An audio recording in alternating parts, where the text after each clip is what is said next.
All right, everybody. Week 0 has been and gone, so week 1 of the official college football season's coming up, and here come the Irish. Oh yeah, putting that whooping on Navy, 42-3, with who the radio broadcast said are two dark horse Heisman candidates, and Sam Hartman and Audric Estime.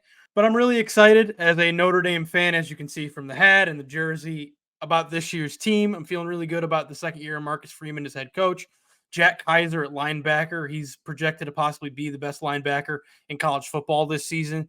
Loving the experience and leadership that Sam Hartman brings, and Audric Estime is a beast. Great combination of size and speed. I believe he's about 6'1", 227, but he runs about a 4.5 40. So I'm really excited to see what this team does this year. You know, beat Navy pretty badly, although, and we all know Navy's not the best defensive team, especially. They started the year with a big win. Hopefully they can carry that momentum into week 1. And let's go Irish.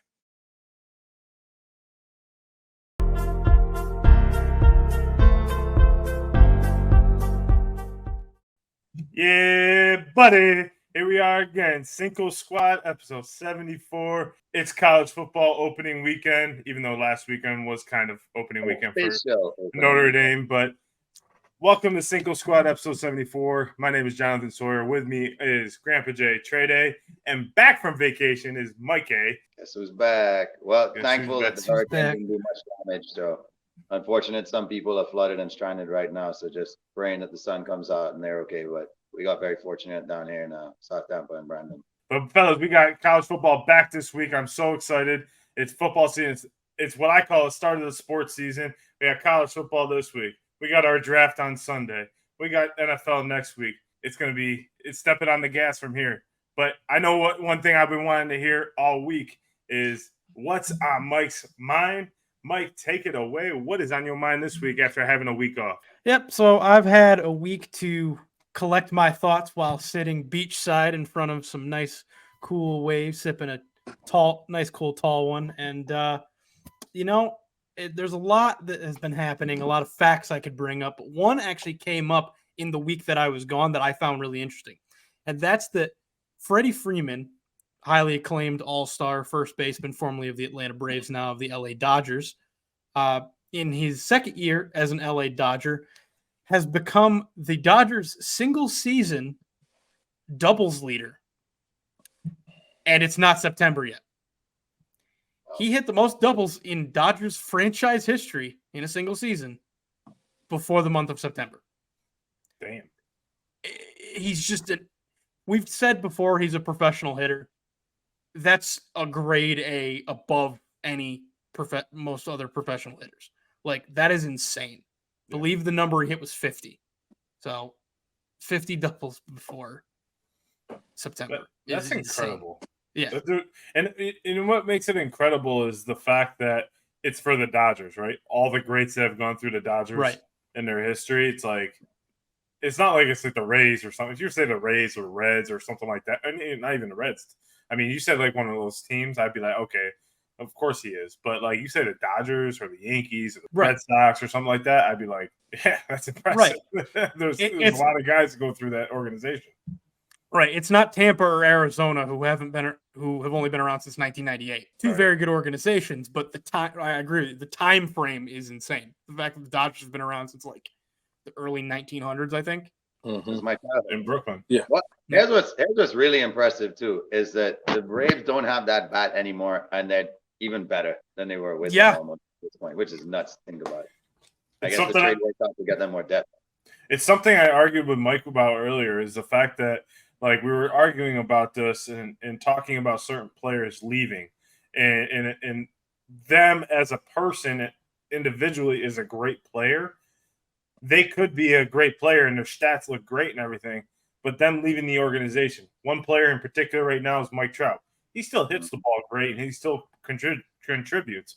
But even if they re-sign Shohei, they need to go and trade him in order to get some leverage. Now, I wouldn't say the same thing goes for Freddie Freeman, but, because Freddie Freeman won a championship before he left. But, with some of these players, like look at the Nationals. They got rid of Harper, and Harper was a dominant hitter on that team, but they got rid of that I would say voice in the locker room that I think them leaving, I think they were set up for after Freeman as it was.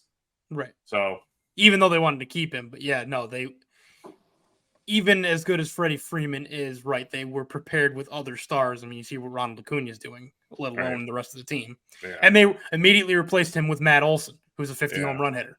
So, like, it's an embarrassment of riches. That's what we call that, an embarrassment of riches.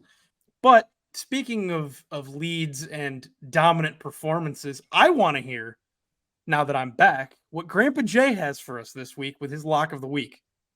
Jay, yes, boys and ghouls and everybody out there tuned into our show. Last week, the Yankees did me wrong. Eplin Cole pitching a great game, 2-1 going into the seventh, and then the Yankees bats decide to come alive in the seventh. 7.5 run game. I call the under. The game ends up 6-2. Lose by half a run. Such is, it definitely looked like the under going into the seventh inning stretch, but such is the case in games like that. But one of those teams' bats were going to come alive anyway. So close, but no cigar last week. But this week we'll be puffing on that cigar, ladies and gentlemen. I promise you that, because here's where I can go. I can go with the best bet in sports, which is Lionel Messi coming in tonight, minus 225 to score a goal against Nashville. They just recently beat Nashville in what might have been the greatest penalty shootout I've seen to win their League Cup.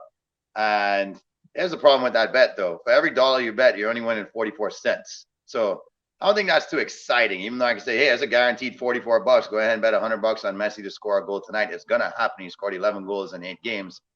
But he is coming off the bench, so it all depends on flow of the game. So maybe you could flex that one, but I'm not going to go there. Here's where I'm going to go, because we know it's college football weekend, ladies and gentlemen.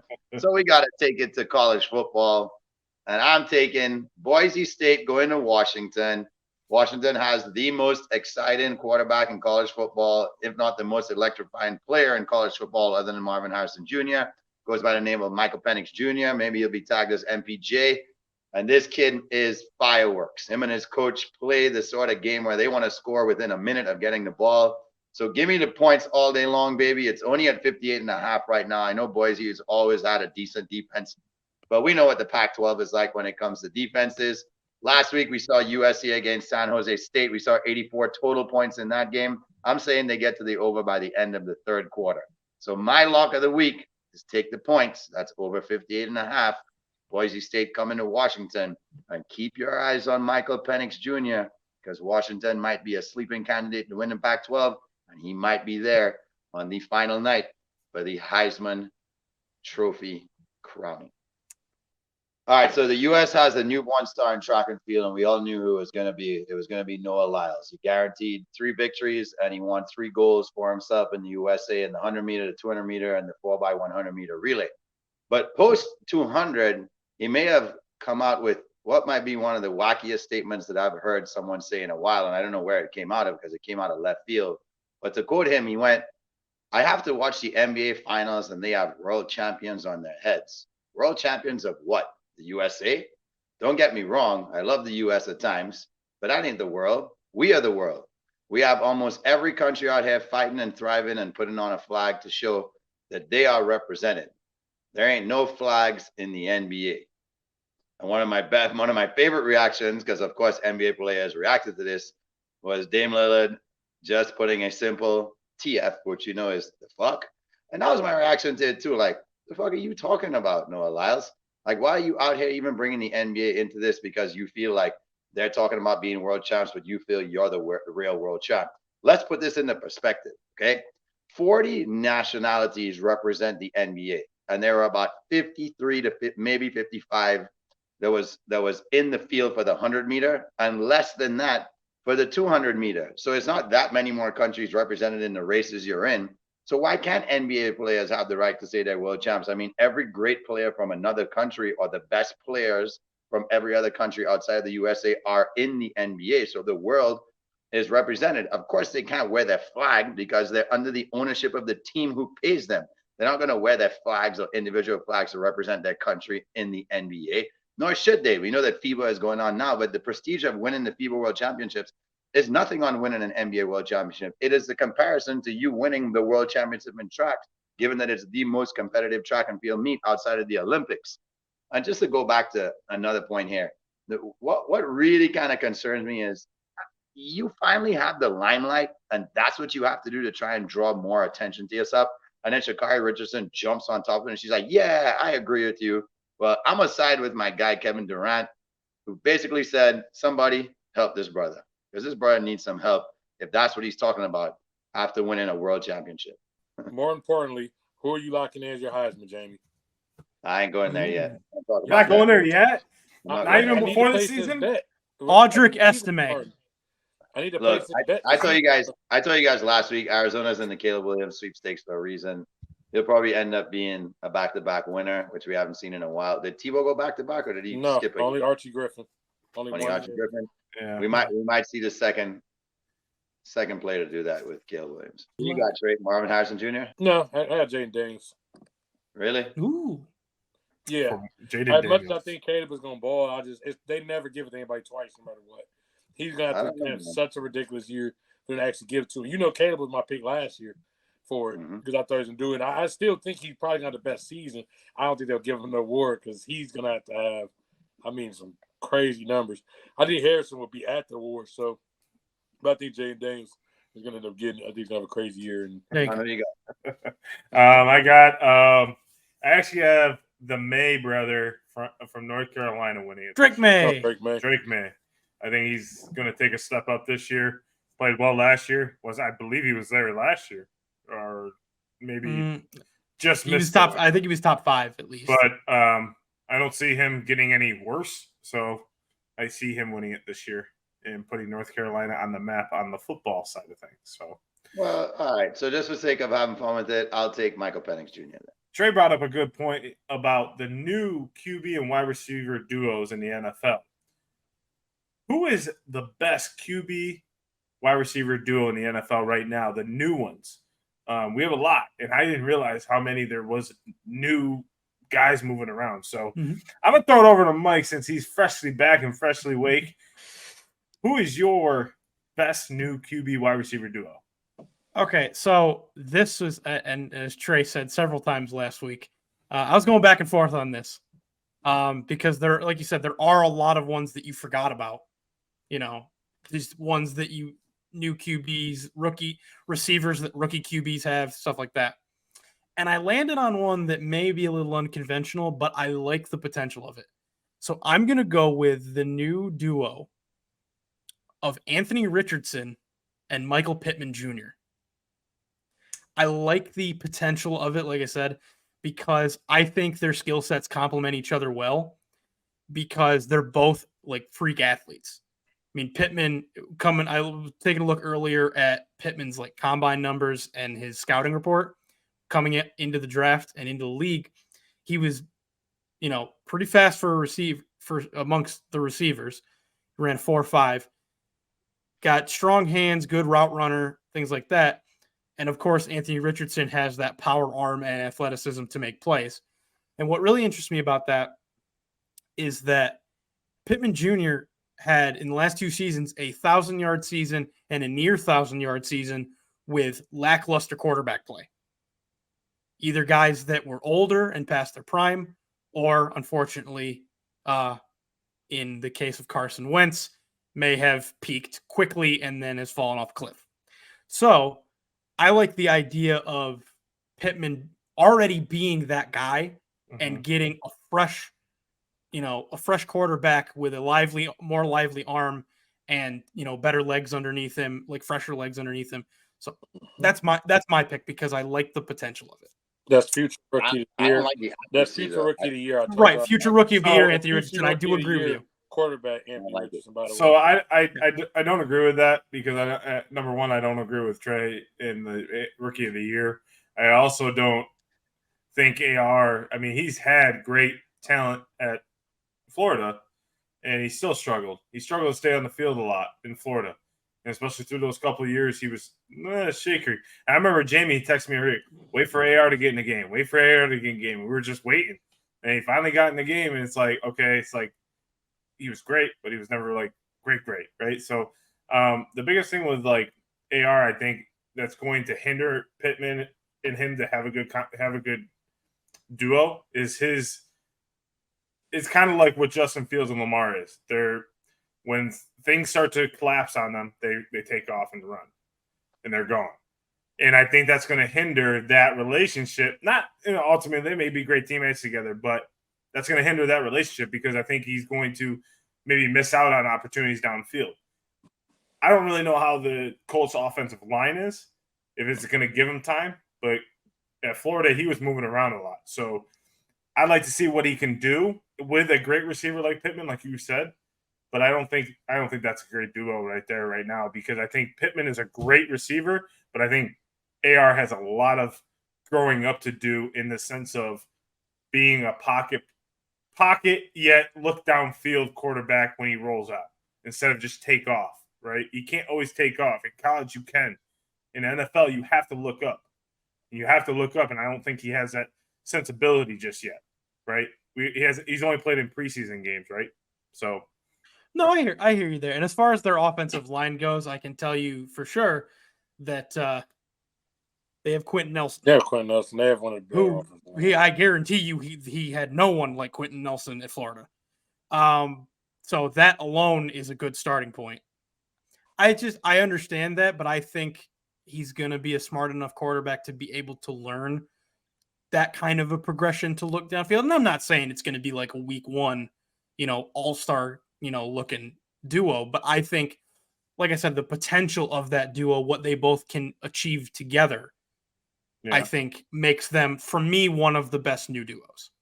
Yeah, but I guess like when you talk about best, you talk about this year, right? We're not talking about the future. We're talking about this year. Like, I'm talking this year. Right now, week one. Boom. You just said, for me. But you just said they may not be good week one. It may take them time. That's not being a great duo. That's just being being good enough to improve to be right down the road. Which maybe down the road. The Mike's down the road might be week 4. I mean, at the same time. I'm not saying that's this year though.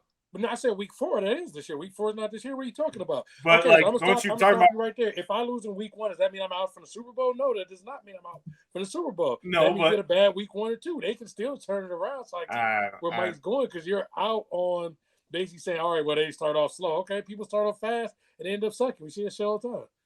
Yeah, but if they catch on, week 10? Are we going to still say 4. that? How do you get to week 10? But I'm just saying, like, we say week 10, and that's still going to be great. Like, what is the best duo to you, though? Like, that's what I'm saying. Are they going to connect on over 1,000 yards? Because Pittman's already done that with, like you said, lackluster quarterbacks. So I think he can do. So what are you going to say? He's going to be a 12? He's going to be the leading. Yeah, that's exactly what he's saying. Why wouldn't he be able to do it if he had worse quarterbacks? He's If going to have over you think 1,000 Carson Wentz is better than Anthony Richardson, I don't know what the fuck you watching Carson Wentz out there.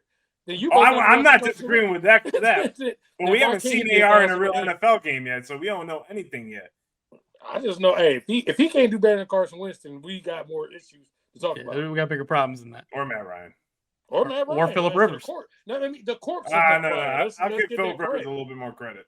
Yeah, but that wasn't charged. I would have put. He got the Colts to the playoffs at least that year against the Bills. They lost, but he got them to the playoffs, and he's the main reason why they got to the playoffs with Rivers. Like, I mean, I won't put Rivers in the same category as Ryan and it ain't that much Carson Wentz. I think it's further than you think. Not at that point in their career. Why did he retire then? That was why he basically had to retire. It was time to go. Oh, it was also because he's in the league for almost 20 years. Exactly. Okay. Exactly. That's exactly what I mean. Not at that point in his career. I'm not saying Phil Rivers sucks. I'm saying he wasn't as good at that point. I don't know. I just can't see. I get what you're saying down the road, but like down the road, even week 4, I'm talking about like immediate off the gate to start the season hot. But like you have to every single week. I'm saying like Jalen Hurts and AJ Brown last year clicked immediately. Like he clicked immediately. So like, if you have one good game at the beginning of the year, that does not mean that you're basically not. I'm saying consistently over the course of the time. Do not be a prisoner of the moment. I'm not prisoner of the moment. I'm prisoner of the season. The entire season. Okay, right. The entire season is a long season. I'm saying what's going to hinder that is ultimately AR's decision to take the ball and go instead of throw the ball downfield and let trust his receiver down the field. Okay, I'm saying that takes time. So what's your combo? I'm curious, John. Yeah, what's my combo? Yeah. My combo, I had a bunch, man. No, we don't need a bunch. Give me the one. Hold on. All right. Give me the one, because everything you just said was about we don't care about it. Don't give me the size. Give me the one. You must be very confident in that combo. Week 1 champion. Week one? The Week 1 champion of the year. Because we only care about Week 1 in the NFL now. Week 1, it's going to be, and I know it's going to be someone that everyone was thinking about. It is Aaron Rodgers and Garrett Wilson. It's hard to not pick Everybody those two. About that. Yeah. Okay. I mean, how do you not pick them two? It's Aaron Rodgers and Garrett Wilson. Play last year? Did you watch Green Bay games? With lackluster talent? Did you watch him play? It's one lackluster talent. That ball couldn't get to the receivers. I'm saying those two are going to be. I mean, yeah, but we had a 41-year-old Tom Brady going down there. I'm not comparing Tom Brady to Aaron Rodgers, right? That's a whole nother level. But I'm saying, ultimately, I think Aaron Rodgers coming to the Jets, it's just like what I said before. New environment, new area, new place, new playbook, new everything. So it kind of puts a jolt under him, right? Like Tom Brady, when he went to Tampa at 42 years old, we were all like, damn, he's going to get crushed, everything like that. And then all of a sudden, boom, he's just like looked like MVP, early 2000s time. I was like, God damn, he's throwing the ball like crazy. That's what I see out of Aaron Rodgers here coming into this year with Garrett Wilson. That resurgence of a new receiver, going to be one of the top receivers in this game this year. A great offensive line, a great two-headed running back duo there. With Garrett Wilson, I think those two are going to go off this year. Now, I hope not too much, because when they lose to the Eagles in the Super Bowl, that's all. Jets aren't making the Super Bowl. Jets ain't making the Super Bowl, but that's all. Okay, I'll draw one. I'll draw one difference between Aaron Rodgers and Tom Brady. Well, I never heard. There's a huge difference. In this situation. In this situation, I never heard Tom Brady throw his entire team under the bus when he didn't like what was going on. And that, right, exactly. That's why I don't see it. They're going to hate Rodgers by week 10. This is what he does to people. People don't like that dude. It just doesn't seem like, especially from this past offseason and all the different odd things he was doing. Like, it just doesn't seem the mentality is there to make it for a full season. Mentality. What mentality? The style of the offense is going to be ground and pound anyway. What mentality are you talking about, Mike? Just like he seems like his head isn't always in it.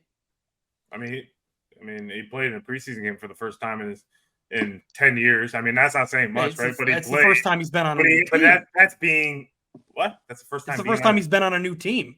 Right, but I mean, even so, he's also hasn't played in 10 years. So, like him, ultimately, that's got to say something about him wanting to be around the team. He went to OTAs. Didn't do that in Green Bay. Oh, he did it with a whole new team. He did his job. He did his job. Right? But like what you're saying is, he's the old Aaron Rodgers. The old Aaron Rodgers wouldn't have gone to OTAs, wouldn't have gone to all the non-mandatory stuff, and he went to those because he wanted to show that he's committed to the team, right? So, I mean, yeah, for now, but I mean, in my head, I think he's in that to go win a Super Bowl with the Jets. That's the whole point of going to this team, because I'm not saying this Jets team is the best team in the AFC, but ultimately I'm saying I think those two duo, I think Garrett Wilson now has the guy that can throw on the ball better than fucking Zach Wilson. Oh, absolutely. I mean, a cardboard cutout might be better than Zach Wilson. I mean, but I'm saying like that's who his competition is, and I mean it's not really a competition, and he doesn't have to show up to all these, but he does because he wants to make a new name for himself in a new city, a new team, a new environment. So he just cussing his team out today. Did you report about that? I didn't hear that. Yeah, but what Pat McAfee was talking about today about him cussing people out of the team. But I think Tom Brady did so the same thing. Tom Brady's cussing people out of the team. Stop comparing them too. He just fucking did. What do you mean? He just compared them to. He literally just compared them. He just compared them.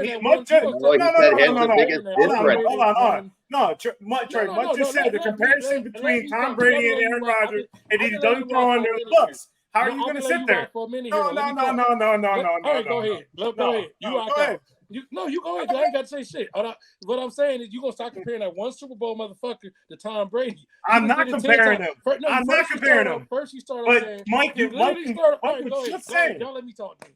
Don't let me stop you. because like you're wrong. What's the point? Go on, go ahead. What's the point? Hey, okay, every time I try to say something about you, keep cutting me off. Let me fucking talk to you, dog. So what I'm saying is you keep saying, I'm not comparing to Tom Brady. Has he not said something about Tom Brady 4 times in this conversation with Aaron Rodgers? I'm not comparing Tom Brady. And then I say something, then you bring Tom Brady back into it. Don't bring Tom Brady into this. But then Mike just bring it up, though. Then Mike just bring it up. He said with a comparison. He said not the comparison. You said I'm going to bring Tom Brady into it. He said the biggest difference, not a comparison. The biggest difference, right? And I was just saying, not a comparison. They aren't the same. The difference means we're not going the same way. You keep saying what's the same. You keep saying what is. All right, Trey, go ahead. You keep saying what's the same. You keep bringing it. Trey, who's your best quarterback receiver fumble? I'm trying to. Let me talk. You keep saying go, and I'm talking, and you keep saying go in the background. If you're going to let me talk, let me talk. Let me rock that shit. Rock out. So what I'm saying is that one-time Super Bowl quarterback that you want to keep comparing to half his teammates don't fucking like him. We don't have that with usually quarterbacks who are usually, that are, when you switch the teams, if the team doesn't really fuck with you, then you start to rub people the wrong way. It's going to go south really quickly. We've talked about this many times. That dude always rubs people the wrong way. He's going to rub people the wrong way like he always does, whether it's been all the coaches he throws under the bus, whether it's been the team he throws under the bus. You know it's coming. It always does. Even Pat McAfee today even was talking about how he's already been cussing out teammates. You're giving him credit for coming to practice, nigga? Like, what? He getting to practice? You giving him credit for that shit? That's what he's supposed to fucking do. If you're supposed to be the fucking leader of the team, if you don't agree that the leader of the team is not going to practice, I didn't say. I just know you hear me because you were yelling. I said I'm not disagreeing with that. But you're giving him credit. You say, "Oh, he's a vet. He came to practice." He came to fucking practice because he hasn't. But my point was that he hasn't come in years past. So that's my point. It's like I agree with you that he should have. And you know that. I've said that to you many times before. But I'm saying I give him credit because this looks like a different personality that he's – I mean, obviously – I heard the same shit about Russell Wilson last year. Look what that guy is. Because he started going to OTAs again. And look at Russell Wilson. He's on a fucking hot seat right now. He fucking 3 interceptions away from being on the bench. We'll see. We'll see in about a couple weeks here. So go ahead. What's your pick? Oh, for me, it's, of course, it was some back and forth. But when that all was said and done, I had to go over there and look at it, and I picked another Ohio State receiver. I went Chris Olave and Derek Carr. The reason I went with those two off top is because Chris Olave had 1,000 yards last year. Once again, y'all want to talk about bad combos? Jameis Winston, Taysom Hill, Andy Dalton, washed-ass people, and he still found a way. If you don't think Derek Carr come out here and ball out with him, then that's just crazy. The division is a weak division, so those two probably are going to get off. On top of that, when they start the season, they don't have Kamara for the first 4 weeks, so they're going to have to really lean on Olave. Olave balls, no matter who's out there at quarterback, and Derek Carr is a hell of a lot more of an upgrade. The other thing with Derek Carr, unlike a lot of these other quarterbacks, is Derek Carr does not miss games. Derek Carr's only missed 4 games in his career, 2 of which was because Oakland made him sit down because they were trying to finish whatever the fuck they were doing with Stidham last year. So that dude's going to be available. You got Olave who's always available, consistent, can run routes. They play inside of a dome. They play in a shitty division. No offense, Jamie, but there's a shitty division they play in there. So he's going to have certain weeks where he's going to get to just go off because, the division isn't that great. So, yeah, I'm going with Olave and Derek Carr as the best new combo. I think a lot of people forget that Derek Carr even went there, and you still have a veteran quarterback. I'm not saying Derek Carr is the greatest quarterback, but I think with him and Olave, they're going to click up. It's going to work. The one thing I learned about Olave in the time of watching him, whether it was Ohio State and watching first year, that dude gets open no matter who the fuck's checking him and no matter who the fuck's throwing the ball. So all Derek Carr has to do is make sure the ball gets there. Yeah, he's a guy that can make even though he runs his routes, he's always looking at the quarterback, and he's only making sure if the quarterback's scrambling out, he makes sure he goes and gets to an open position instead of just running his route and sitting there and then like watching his quarterback like run around like a chicken with his head cut off. So I can see that. I actually like that move for Derek Carr to go to the New Orleans Saints, go play in a dome where you don't have to have any elements. I know he played in Vegas with that. I like that move. I actually forgot about Derek Carr signing. I honestly think a lot of people did. I forgot until I saw him come up on ESPN. I was like, oh shit, yeah, he is with the Saints. I thought he retired or something. I thought he like went to the Giants or something as a backup, and my head brother. Yeah, I forgot that was his brother. So that's a good combo right there. Yeah, didn't you call that, by the way, John? Didn't you call Carr going to New Orleans? Yeah, I said Saints all the way. If he'd be dumb not to go to the Saints, and it was originally the Jets, but I knew the Jets were all in on Rodgers. They were all in on him, so I knew that was like. And there was talk of Miami too. Right. Miami would have been great, but he would have been battling with Tua. Right. For what, 2 weeks? No, I think they're set on him. Like he's he's I'm not talking about Tua not being the guy. I'm talking about him not being if he makes it long, not talent wise. I hope that man never gets another concussion, but that's going to be very I know so too, but we all worry about it. Yeah, that shit fucking scared me last year with him when he like his hands went like this.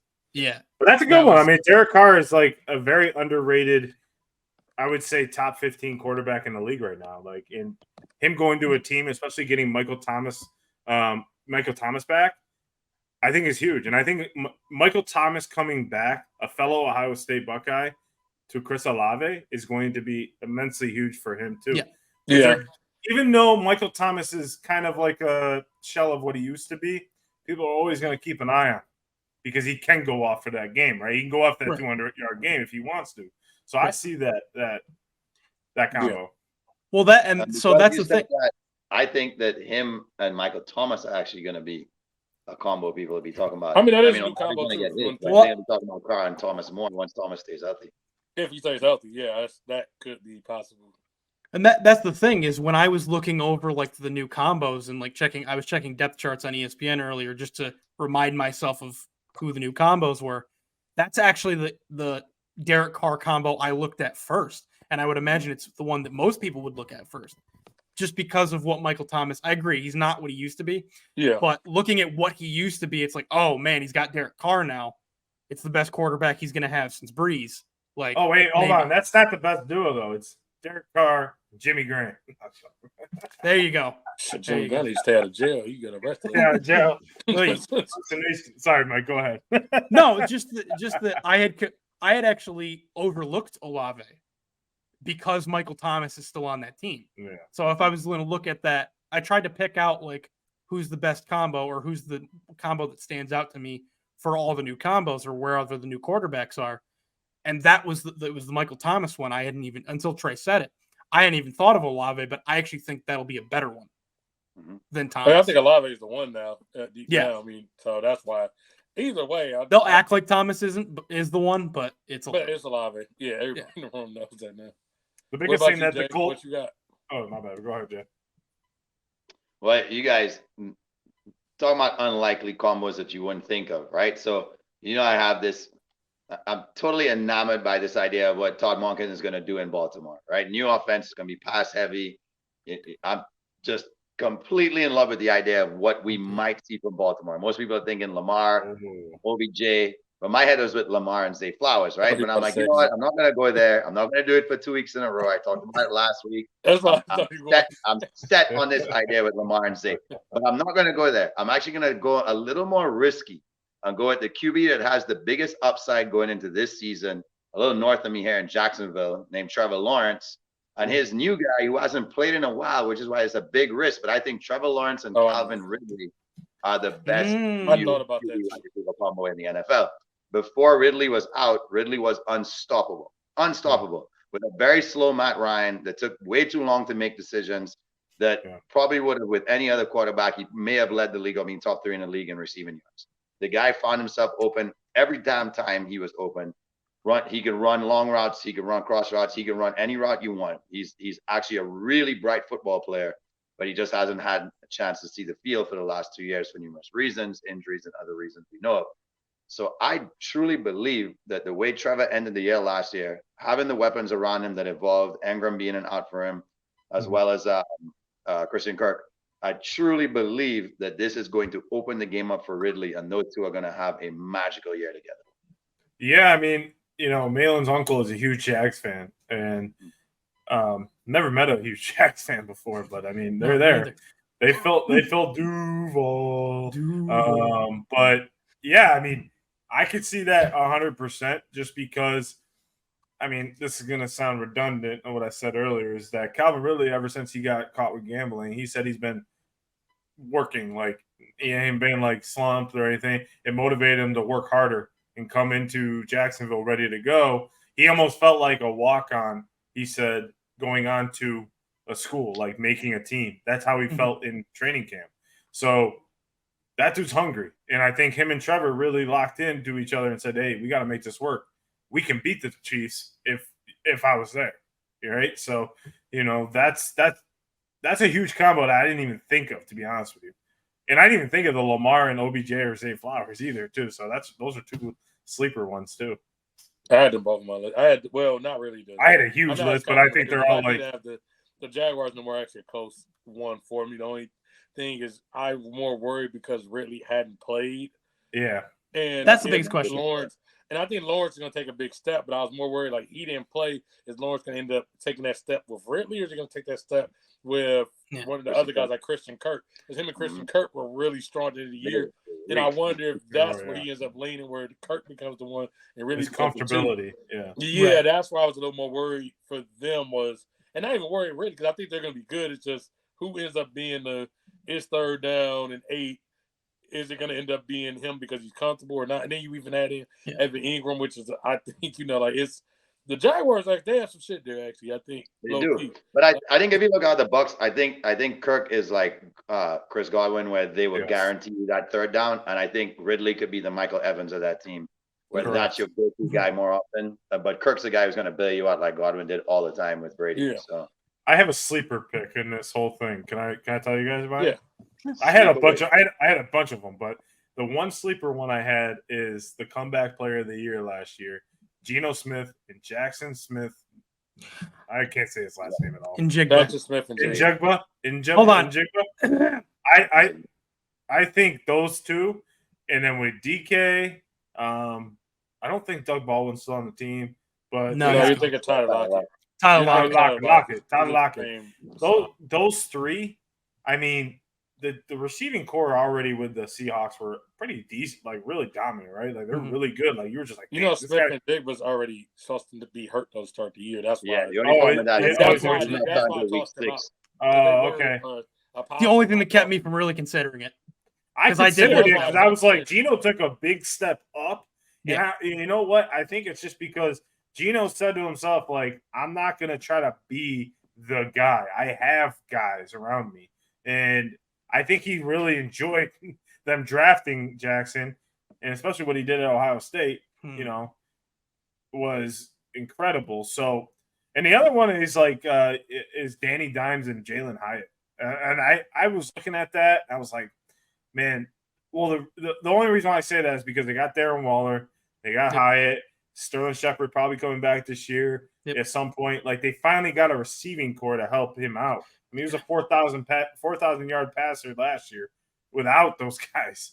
Right. So with them, I'm just saying. 900 went to Saquon on dump offs. Right, true. Right.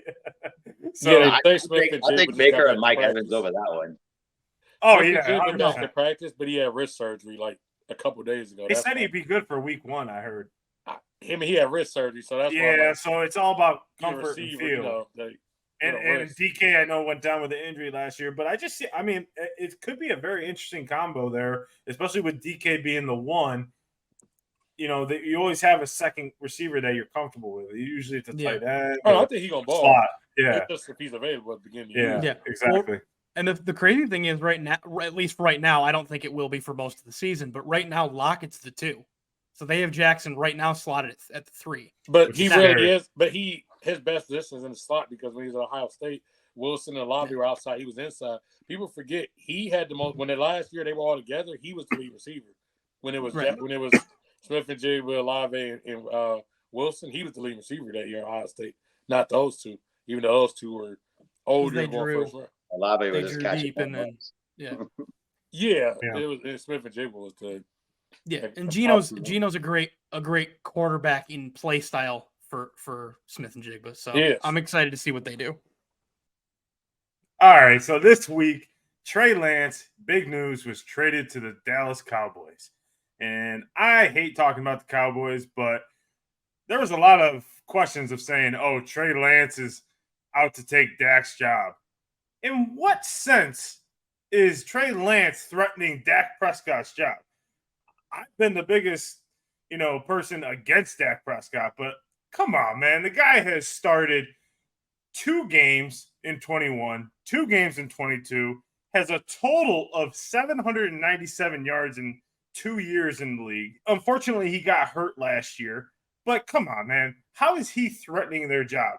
Number one. Number two, I credit the Niners for getting rid of him because then you're competing to have a Super Bowl run this year. So as the 49ers, they don't need this headache of who's going to be the quarterback.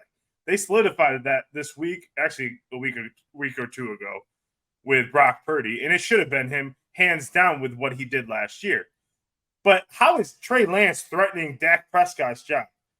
They were talking about how Dak Prescott thought about everything, and he's just a small portion of that team. He's not anything like major decision-wise. So, yeah, Dak, we're trading for the future here. We're not here, doing what's best for you. We're doing what's best for the organization moving forward. So Trey Lance may be able to sit behind Dak, learn the system, but I've been hearing all around, Trey Lance is threatening Dak's job. I don't see that at all. And I'm the biggest guy against Dak. So at the end of the day, good move for the 49ers to get that headache and get that noise away from them so they can focus on making a Super Bowl run, even though they're going to come up short to my Birds. Go Birds. And we got college football coming back this week, boys. Let's go. Should top college programs play each other in the first couple weeks of the season? I believe that came off of the cupcake games that normally like Alabama, Ohio State, Michigan play. Whoa. We don't play cupcakes to start. That's y'all. We start our season with Notre Dame last year. Just saying. Well, Michigan is playing Eastern Carolina this year, and I love next year. Like next year, Michigan's playing Texas. But should they have more competitive games? And I'll throw it over to Jay since this was your thought. I mean, yeah, we're sitting here as fans this weekend, and for me personally, I'm like, well, at least we have one top 10 matchup between LSU and Florida State, which might have been the game of the opening week last year. At least it was an amazing game that was won by a block kick. So competitive all the way, and I think nobody really expected Florida State to compete that much. But of course, you want to see competitive football. I mean, if we look across the top 25 right now of the matchups that we have this week, there's two games. I just mentioned one, LSU Florida State, with LSU being a 2.5-point favorite. And then the Battle of the Carolinas with South Carolina and North Carolina. North Carolina ranked 21, being a 2.5-point favorite, which I think South Carolina is actually going to upset them. Other than that, you know what the next closest game is? That is Colorado going to TCU as 20-point. They're 20.5-point underdogs. That is the next closest spread of the opening week top 25 teams. Is it really 20? All the way up to 20.5, and after that, it's 20? All over. It's all over for every other game is over 4 touchdowns. Maybe the Iowa game might be like 20 points, but I don't know. It should be 30 or 40 to be honest. No. How is it 20 when TCU lost all those guys? Like, I don't get that. Because Colorado around 17, and they still have a damn good defense. And remember, Colorado lost all their guys when Deion got there. Everybody started transferring. Yeah, that's true. I just think Deion. I just think everyone probably thought with Deion coming in, he's going to bring in a championship, which he's got that mentality, right? Coming from Florida State and all the teams he played on. So, I mean, it may be a better game than we hope. The one game that I was interested in seeing is the Utes play Florida. That game I think is interesting just based on like what Utah did last year, what potential Florida has under this new coach.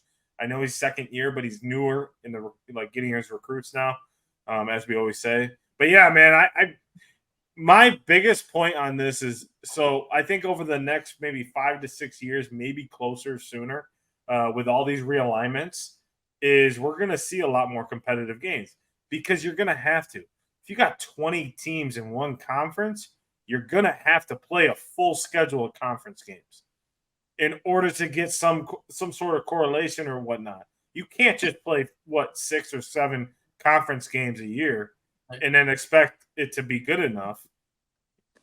Because what do we always say? It's always about quality wins, right? So make them play in conference games. Start the year out. Boom. Who cares? Let's see an Alabama play Georgia the first game of the year. Let's see a Clemson play Florida State. A Michigan play Penn State to start the year. Let's see these games.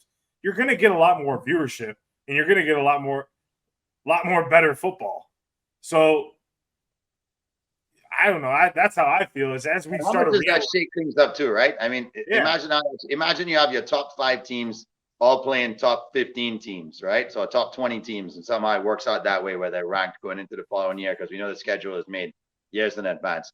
And then right away you have a shuffle because 2 of the top 5 lose. So now the year becomes even more exciting because they're like, well, do the teams who are looking in from the outside already have a chance? Or are these teams going to recover that early loss in week one?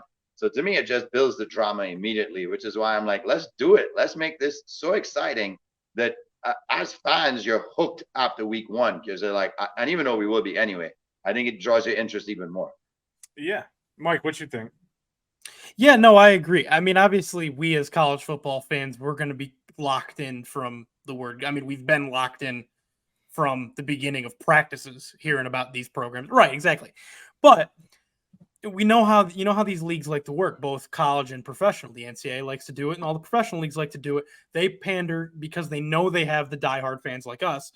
They pander everything they do towards the general public. But that kind of goes against what they're doing here because, like, okay, I'm a Notre Dame fan. At 3:30, we're playing Tennessee State. While I'm waiting for that, okay, what am I going to do? Okay, well, I watch Michigan kick the shit out of East Carolina, Tennessee kick the shit out of Virginia. All right, that TCU-Colorado game might be good. Okay, Oklahoma's playing Arkansas State. So, I mean, and not to mention, Ole Miss is playing Mercer. Yeah. You're right. Like, there should be one great slotted game. And the NCAA has done a terrible. One at 3:30, one at 7:30.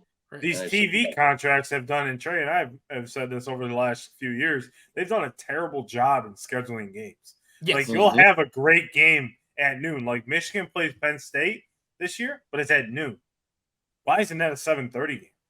Yeah, why isn't that the primetime game? Why isn't that the primetime game? Because that's at one point or another, one of the two teams are going to be, or both are going to be ranked very high. So you put that at noon, and then I looked at that week, and I think it's like Alabama playing Missouri or something at 7:00, and it's just like, I know they're playing on different channels, but still, you want the primetime game. And the Big Ten now is I guess allowing night games in the Big Ten. I didn't know that wasn't a thing until this year, but I don't know. I think with the realignment, you're gonna have to have a 12 game. Basically, what they're gonna do, and don't be surprised, gentlemen, if we see a 14 game schedule come out for the college football. I wouldn't be surprised because they're going to add 12 teams. And then what are you going to say? The 13th team is going to be like, my quality wins were better than the 12th. If you can't be the 13th best team in the 12th best team in the country, then you got a problem out of all these conferences. Trey, I'm interested to hear what you had to say because I know you got a lot to talk about on this. We talk a lot about this. So for me, I agree with y'all, but I took a different perspective of why I agree with y'all. I looked at this more from the program. I think it actually is better for your program to start off with a strong team. I think it actually is worse to start off paying some cupcake. No offense to the cupcakes out there. But the reasons why, there's three main reasons. You get a big boost off top to your team. You have a lot of momentum. If you happen to come out and you win off top, now your team has a certain amount of confidence and swagger they walk with for the rest of the year. So to me, to start off, if you're Alabama and you beat down on some Mercer State type team, do you feel any better about your season? You feel any more confidence? No, you did what you're supposed to do. You beat up on Mercer State. If you're Alabama and you beat up on Texas, now you walk in with a little more swagger going through the rest of the season. Second reason why, all of your players at the beginning of the year, you're fresh.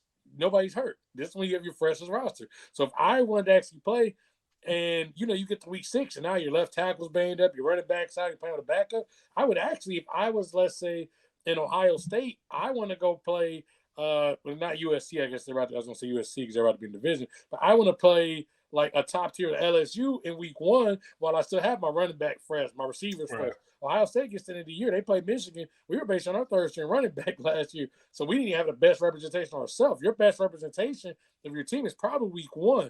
The other thing with that too is you had time to prep. If I'm sitting there, I play a team week 1, I have had all summer, if I'm Alabama, to think about me playing Texas. Not thinking about me all summer saying, well, okay, we'll prep a little bit for Texas, but we got to play Jackson State. No, I am giving them all my energy for 4 months. So I have to be able to bring it. And the third reason why is, and if you go back historically looking in the college football, whether it's been the playoffs, the BCS, losses early do not hurt you as much as losses do late. So if you do happen to lose that matchup, you actually have an easier time recovering in versus losing late in the season. Perfect example, my Buckeyes. We won our championship last. We lost in week 1, and then we ended up getting our shit together. And by the end of the year, we were kicking. The committee's like, oh, that's great. They're kicking. Everybody just forgot all about that whole week 1 debacle. We do it every year. The Buckeyes got in the playoffs this year, and it was by the skin of their teeth. But you know what happened? USC lost last, and that's why Ohio State was able to get in. They were able to skip up because they didn't have the most recent loss. And recency bias is a thing, especially when you get a human vote. People forget about that week 2 loss. So I don't see really where is any advantage for you to not play a top team in the first 3 weeks, waiting to week 4. All that does put more spotlight on you. So that's my perspective. So here's one thing I have, that I was thinking about is like I was watching the Florida documentary on Netflix, which I thought was pretty good, and I can get into that in another time. But one of the problems in the middle of their season, they weren't gelling as a team, right? There was a lull in the middle of their season in their championship year. They ended up winning the championship, right? Dominating, I think it was Oklahoma in Sam Bradford's Oklahoma. But they weren't gelling, right? And I think that's where you have to play a cupcake team. When you see what your team has, right? And I'm not condoning the cupcake teams, right? I think I'd like to see a full 12-game, gauntlet of a schedule, right? Like that'd be cool. Like because then you get your true guys out there. But I think if you have a game, and Alabama does it, and I'm not trying to praise Alabama, but they do it halfway through the year. Because if they come off a Texas A&M loss where everything was just out of sorts, they can go play Alabama Birmingham and beat them 70-0, but ultimately work on things and get that chemistry back. So I'm not totally against getting rid of the cupcake games, but start your season while you're fresh, like Trey was saying. I'd love to see like that year with the Clemson. Remember Clemson played Georgia when the year Georgia won the national. That was a great game. That was a great defensive game. It was just like one punch. Of course, that was a great game for you. Fucking 10-6. It's your style right there. It was. You can't say it wasn't a good game. It kept you interested to the end, right? So, like, I mean, I love a good defensive game as a defensive player. So for me, like watching those two smash mouth, and then Clemson kind of fell off the face of the earth after that. You make a good point about a team having an opportunity to see who's the right fit, especially teams that have 2 quarterbacks, which means they have none, according to the great Bill Parcells. So, certain teams that are having those issues, you can see, okay, who's going to get the start now? You can play one in the first half, one in the second, because they're going to be up by 4 or 5 touchdowns anyway. So, yeah, it gives you an opportunity to be flexible and do those sort of things. And we also know the argument that they made for years is that this floats some of these programs because they get paid, $1 million a year to play that team or whatever it might be. So, there's that solidarity, or token, consideration for these programs to stay alive, which gives, 50, 60 gentlemen an opportunity to play college football. And we don't want to take that away from the schools either. But, maybe you do that in week 3 or week 4, right? Because you're at that point in the season, maybe that becomes like a sort of bye week for the bigger teams. So you're just crescendoing the excitement from the start of the season where people just can't stop and talking about it. And we will, but how do you draw the average fan in where you just keep having these competitive games where like college football is awesome. Like every week, these big teams are playing each other. And then you draw in the fans that only want to see the big games, but then you're doing it every 2-3 weeks. So, I mean, for the first 2 to 3 weeks of the season. So you get them hooked right away. It's kind of like college basketball. College basketball always has those tournaments in the beginning of the year. I mean, we have Michigan State, Kentucky, Kansas, and Duke always play each other. We always get those matchups. Or we get Kansas playing Gonzaga. We get, those big name schools playing each other, but you also get the cupcake games, right? To work on your craft, work on chemistry, work on some plays to dominate those teams, right? So it's kind of like that in that sense. So I get that, mindset. Mike, your thought? Yeah, so I think you guys all made good points. I agree that not only don't get rid of the cupcake games because that's good for those smaller programs. And, I understand why big programs want to play those cupcake games, like you guys said. Don't do it week 1. It doesn't need to be week 1. You can fit it into the schedule. And actually, a couple things to your points, the points you made, John.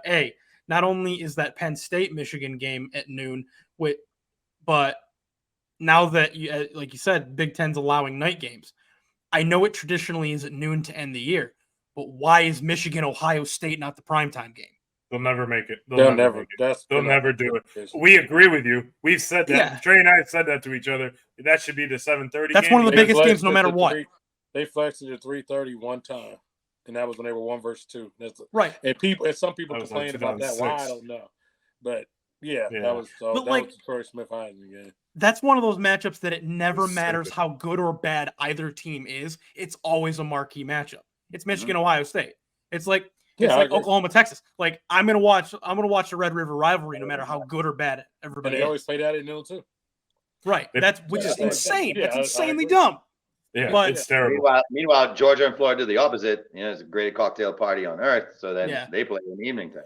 Yeah, right, exactly. Half the stadium is passed out drunk and let's go. Game's been over for 30 minutes, dude. Well, I was gonna say the one other point you made that I looked up just to check, and you're actually absolutely right about Alabama's schedule. They play Middle Tennessee, but then they play Texas. Then they play South Florida, but then they play Ole Miss. Then Mississippi State, A&M, Arkansas. Then they go through a gauntlet of Tennessee, LSU, and Kentucky, but they follow that up with Chattanooga. Right. By the way, that Florida game is right here in Tampa, over at the Trop. Well, the new Trop. New Trop. Yeah, I thought they would do that game. I thought they would wait to do that game in their new stadium because they're building South Florida a new stadium there in Tampa. So I thought they would do that game. They'll get it. Almost like they get it. I think they're trying to play them for 3 years in a row. So it ain't gonna be a pretty. It ain't gonna be a pretty game. At least it's not Vanderbilt, who doesn't have a stadium, but they're still playing. Yeah. What's up with that? They're still playing at that field, but they don't have anything else. All through the whole week last week, they kept talking about Vanderbilt and like the stadium was half done. The turf was down, but half the stands were gone. And they were like, "Oh, yeah." Vanderbilt knows the season's like 2 days away, right?" I'm like, I think they can do it. Work all night. Work all night. Their first game, their scoreboard was being held up by 2 cranes. That's a Vanderbilt program right there. Yep, that's how you know they don't care about football there. They care about baseball. I was gonna say that's a baseball school. Anything else, but Jerry Stackhouse basketball. Just give them the cranes to hold it up. It'll be exactly. Right. I've had a big issue this week, and some of it's been with the quarterback battle between Kyle McCord and Devin Brown out of Ohio State. See, one of my big issues is more with the fan base right now. At the end of the day, you got to root for your team. Don't worry about trying to root to be right. So I've seen a lot of back and forth, people picking sides. Oh, I need Devin Brown to start. Oh, I need Kyle McCord to start. Kyle won. That is what it is. I don't see the attachment to either one because it's not like either one really played any real time or has done any type of effect. So whoever Ryan Day picked is who we're going to roll with. You need to just roll with it and see what happens. If it gets that bad, then trust me, Coach Day is going to put whoever on the bench. I'm sure Devin's going to get a crack at it. If we need a little more athleticism, then they're going to plug Devin in at that point. McCord, one thing he has going for him is he was Marvin Harrison's high school quarterback. And I think a lot of people underrate that fact that you are putting that type of chemistry together. But personally, I don't care who is going to be the quarterback as long as they make sure that my Buckeyes win. And if you are a real fan, you're going to support Kyle McCord. And if he gets bad and they have to put him out, they're going to start to support Devin Brown because that's what real fans do. Don't try to root to be right. Try to root for your team. And that is just an issue that I'm having right now because at the end of the day, we got a championship to go win. Either one of them, I think, will be capable to do it because we brought a lot of people back. So let's get to it. Let's see what happens. As we talk about cupcake games, there's one game in particular that is not a cupcake to us, and that is Stump the Squad. Let's do that. Yeah, boys. Mikey Mike, welcome back. Good to have you back here so you could lose to me this week because I'm on a triangular streak, baby. 3 in a row. Thanks to third overtime win in a row last week. You know where we're going with this. Ladies and gentlemen, it's Stump the Squad. It's our favorite time of the show. So we get to ask each other questions from any period of sports. We know everything. We pretend like we don't just to make you feel good about yourself. +2 if you get it right. -2 if you get it wrong. Higher stakes than usual, though. We're doing a cumulative score now. If you win, that goes in your win column. We're going all the way up to show 100. And on episode 100, somebody gets that crown. And after that, every 25 shows, there's going to be a new king of Stump the Squad. I got the jump on the squad. Let's see if I keep up the win streak this week. Trey, help me win 4 in a row. I don't have a question if you want me to help you win 4 in a row. But no, in all seriousness. So we talked a lot about college football today. We talked about the NFL today. So let's combine these 2 topics a little bit. So as you probably would guess, the Detroit Lions, they draft high a lot in the NFL draft. The Detroit Lions have, question here, the Detroit Lions have drafted the most Heisman Trophy winners of any NFL team. How many winners have they drafted? 5, 7, 10, or 11? 7.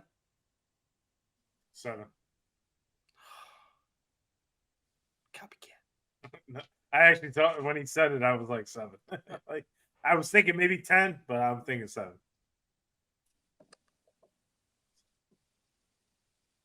For those of you that don't know, 5. I picked 7. I'll take 5. Okay, so Jay locked it in at 5. John and Mike locked it in at 7. Okay, so unfortunately today I have stumped the squad. Ah, 10. Damn it, I knew it was 10. I said it too in my head. I was like, it is 10. And they have drafted 10. I don't have the list right in front of me, but they literally all be back in like the late 30s with drafted Heisman Trophy winners. Okay. Who I mostly was became thinking so busts. far back there. Yeah. damn. Yeah, because they went all, because remember the Lions were super A's and the Souls. They've been around forever. This Yeah. isn't a good start like last week. Yeah, Mike, last week. Mike, last week was ugly. All of us went negative. I think Jamie won on the last question. It was all negative. Like there was all negatives around my scoreboard. Yep. So, all right, Trey, who's next? Let's go ahead and get. Okay, so Jay, you go first, so we can get the lead. All right, I got you guys. All right, so in the interest of college football this week, we're going to the college football question. So Arizona State has won 23 straight home openers, which is the 3rd longest active streak in the FBS. Can you tell me which schools have the top 2 active win streaks right now? Is it A, Georgia and Bama, B, Michigan and Oregon, C, Florida and Oklahoma State, or D, Wisconsin and LSU? One more time. Arizona State has won 23 straight home openers, which is the 3rd longest active streak in FBS. They trail these 2 teams who have the 2 longest home opening streaks currently in FBS.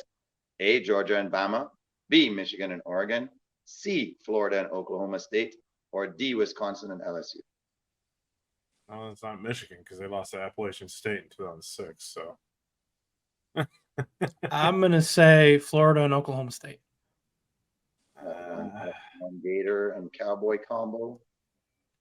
That's what I was thinking. That's that would create Crocodile Dundee, by the way. Did you give the number? I'm sorry. No, what I did, I said that Arizona State has won 23 straight home openers. 23. Which 2 schools are currently ahead of them? I'm going to go Georgia and Bama. Yeah, me too.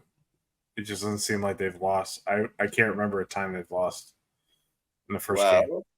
Gentlemen, I have stumped John and Trey. The correct answer is Crocodile Dundee, Florida and Oklahoma State. Oklahoma State's currently at 27. Florida is at 33. Wow. Yeah. Mm-hmm. Wow. I was going to say, I swear, when I was thinking about it, I was like, I feel like Bama somewhere in there got shocked at home by somebody. Yeah. Not a good start for me. Well, SC, I just thought Bama has done a lot of those neutral starts to the season lately. So, that's right. That doesn't count. That doesn't count. Which is why home that's why I heard that wrong. I heard that wrong. I just thought first game of the season. Okay. Yeah. But no, that was why I did. That sounds wrong. Because I figured they didn't lose their second game to Chattanooga. That was their home opener. All right, Jay, who's next? Mikey Mike. And the Funky Bunch. Well, I'm back, everybody. And while college football is upon us, while I was gone, a question was suggested to me by dear old Uncle Chris. So, Chris, if you're out there listening, watching at any point, this one's for you. Who is the only pitcher to throw no-hitters in back-to-back games? Fuck. Yes. Again, who is the only pitcher in MLB history to throw no-hitters in back-to-back games? Is it A, Johnny Vandermeer, B, Nolan Ryan, C, John Montgomery Ward, or D, Red Ruffing? Red Ruffing. You would think Ryan because of the name, but I think he's throwing the name in there for trickery dickory doc. I'm gonna go Red Ruffin. Rough. So we've got a trifecta of Red Ruffings. Yeah, because Nolan seems like the bait. Yeah, it feels like the bait, and it's the right answer. God damn it. Well, gentlemen, you are smart and are correct that Nolan Ryan is the bait. However, I have successfully stumped the squad. It's Montgomery Ward. It is Johnny Vandermeer. Yeah, I thought you made up Johnny Vandermeer. Nope, he's a real guy, and he threw back-to-back no-hitters. Actually, right. somehow, none of those names are made up. All right, so nothing's new, Mike. We are still in negatives, except you. So it's Jamie at -4, me, I'm done at -6, Trey at -4, and Mike at 0. And You're up. I'm up, so it could be a 3-way tie. Oh, there I am.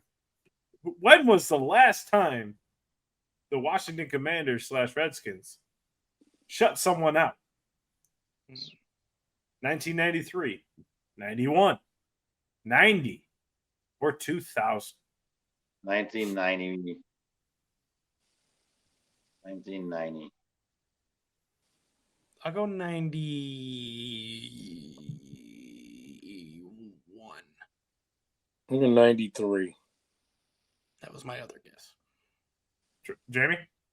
1990. Jamie.